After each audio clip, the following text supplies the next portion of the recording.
Hello दोस्तों, स्वागत है आपका हमारे YouTube चैनल पे जिसका नाम है थिएटर एक्सप्लेनर।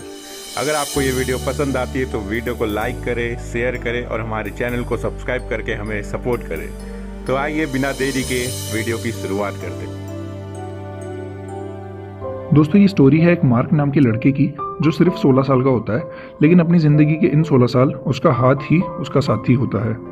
मूवी के स्टार्टिंग सीन में हम देखते हैं दोस्तों कि मार्क एक पार्टी में एक लड़की के साथ इंटीमेट कर रहा होता है, लेकिन इससे पहले कि वो उस लड़की के साथ ज़्यादा कुछ करे, वो लड़की उसे अपने ऊपर से हटा देती है। यानी कि दोस्तों मूवी के स्टार्टिंग में ही मार्क का कट चुका है। तो वो सीधे साधे लड़कों की तरह घर जाता है, अपने लैपटॉप में पॉर्न चलाता है और अपने हाथों का इस्तेमाल अच्छे से करके सो जाता है। अगले दिन उसकी मॉम उसे सुबह जल्दी उठाती है क्योंकि उसके अंकल अपने होने वाली वाइफ जीना के साथ उन सबके घर उन सबसे मिलने आने वाले होते हैं। जीना एक्चुअली में दोस्तों रशिया से थी और वो मार्क से ढेर सारी बातें उसके बारे में पूछती है, लेकिन दोस्तों मार्क का ध्यान सिर्फ और सिर्फ जीना के रशियन नारंगियों पे ही होता है। उनके घर से जाने के बाद मार्क और उसकी सिस्टर आपस में बात कर रहे होते हैं। मार्क की सिस्टर उसे ऐसे बोलती है कि कैसे सबका ध्यान जीना की नारंगियों से हट ही नहीं रहा था क्योंकि उसने कपड़े ही कुछ ऐसे पहने होते हैं। तभी दोस्तों उनकी मॉम आती है और वो कहती हैं कि उन्हें ऐसा बिल्कुल भी नहीं कहना चाहिए क्योंकि हो सकता है रशिया में ऐसे ही कपड़ों का फैशन होता हो। एक्चुअली दोस्तों जीना की पहले शादी हुई हुई होती है रशिया में और उसकी एक बेटी भी होती है जिसे लाने के लिए वो रशिया वापस चली जाती है। कुछ दिनों बाद जब वो रशिया से वापस आती है तो मार्क, उसके अंकल और उनका पूरा परिवार उसे एयरपोर्ट पर पिक करने जाते हैं।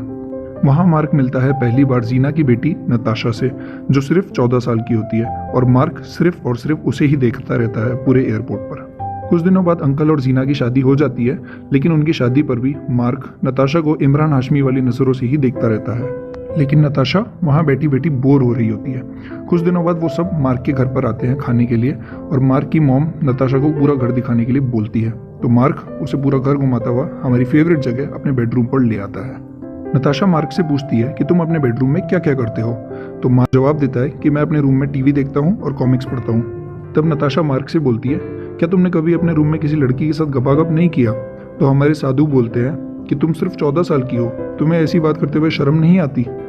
तब नताशा बोलती है कि मुझे फर्क नहीं पड़ता, मैंने आज तक करीब 100 लोगों से पलंग तोड़वाए हैं और तुम चाहो तो हम यहाँ पर भी सुई धागे का खेल चालू कर सकते हैं। तो साधु जी बोलते हैं कि अब हम कजन्स हैं, मेरे अंकल ने तुम्हारी मॉम के साथ शादी कर ली है। तब नताशा बोलती है कि उसकी मॉम एक बहुत ही घटिया इंसान है। ये सुनकर मार्क चुप हो जाता है, लेकिन नताशा उसकी तरफ देखकर मुस्कुराने लगती है। कुछ दिनों बाद मार्क की मॉम उसे बोलती हैं कि तुम्हें नताशा का ध्यान रखना होगा क्योंकि वो इस देश में नई है और उसे यहाँ के बारे में ज़्यादा कुछ नहीं पता है। तो अपनी मॉम की बात सुनकर मार्क अगले दिन नताशा के घर उससे मिलने के लिए जाता है। तो जीना गेट खोलती है और उसे गेट खोलकर अंदर बैठने को बोलती है। जीना उसे नताशा के बारे में बताती है। वो उसे बोलती है कि नताशा थोड़ी अलग किस्म की है, तो अगर वो उसे कुछ कभी गलत बोल दे तो वो इस बात का बुरा नहीं माने। लेकिन मार्क का ध्यान अब भी रशियन नारंगियों पर ही रहता है।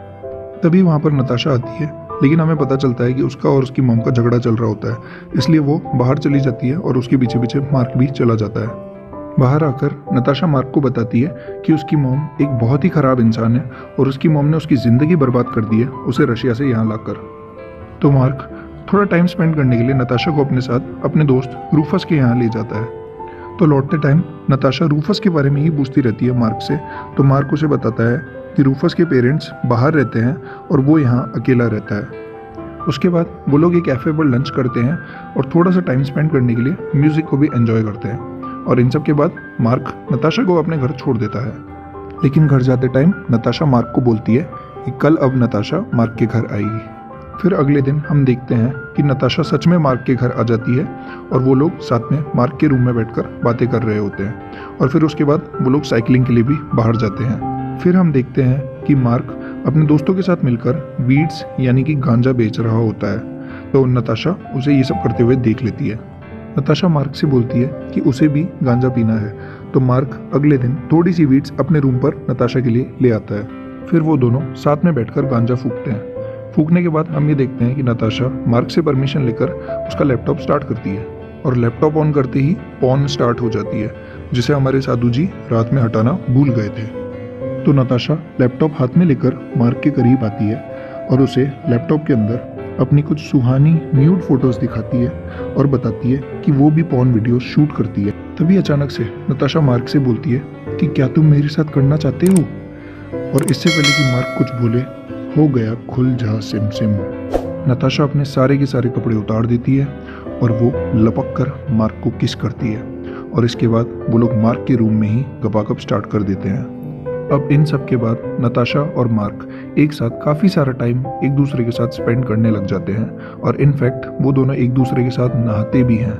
और इसी दौरान नताशा, जो कि मार्क की टांगों के बीच में थी, अब दिल में पहुंच जाती है। फिर एक दिन अंकल और जीना बाहर कहीं घूमने जाते हैं तो नताशा मार्क के घर पर ही रुकती है।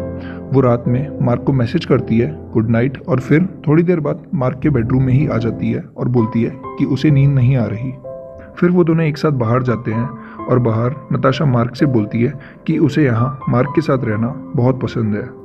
और तभी नताशा मार्क को बताती है कि उसकी मॉम यानी कि जीना हमारे भोले भाले अंकल को धोखा दे रही है।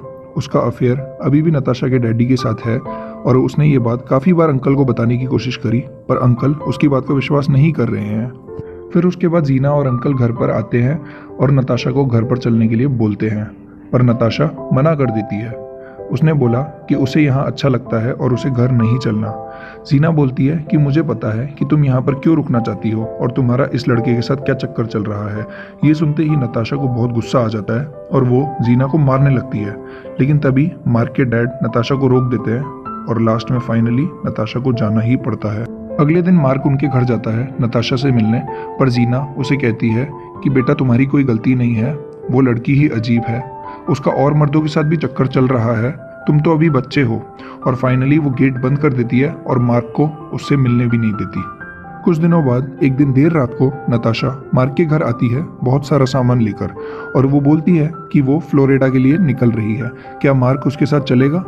वो बताती है कि अंकल और जीना की शादी अब टूट चुकी है क्योंकि वो अंकल के साथ सो गई थी और वो भी इसलिए कि वो नहीं चाहती थी कि उसकी मॉम मार्क के अंकल की ज़िंदगी बर्बाद कर दे। उनकी बातें पूरी होने के बाद मार्क उसे अपने साथ अपने घर ले जाता है और रात भर उसे वहीं रुकने देता है। सुबह होते ही मार्क उसे अपनी बचाई हुई सारी की सारी सेविंग्स दे देता है और सुबह सुबह होते ही नताशा चली जाती है। अगले दिन सारी की सारी फैमिली परेशान हो रही होती है कि आखिर क्यों अंकल ने शादी तोड़ दी, क्योंकि उनमें से किसी को सही वजह तो पता ही नहीं होती और ना ही मार्क उन्हें कुछ बताता है। मार्क का दोस्त रूफस उसे बार बार कॉल करता रहता है पर वो परेशान होने की वजह से उसका कॉल पिक नहीं करता। कुछ दिनों बाद मार्क ऐसे ही रूफस से मिलने के लिए उसके घर जाता है और उसने वहाँ देखा कि वहाँ पर नताशा है। रूफस बोलता है कि वो इतने समय से उसे कॉल कर रहा था यही बताने के लिए कि नताशा यहाँ पर उसके पास सेफ है, पर उसने उसका कॉल एक बार भी नहीं उठाया। तभी वहाँ पर नताशा आ जाती है और वो मार्क को गुस्से वाली नज़रों से देखती है। तब मार्क भी गुस्से में वहाँ से साइकिल उठाकर चला जाता है और वो सीधा घर पर आ जाता है क्योंकि वो समझ चुका है कि स्टार्टिंग की तरह ही उसका फिर से कट चुका है और ये मूवी यहीं पर एंड हो जाती है। Thanks for watching guys, keep watching, thank you.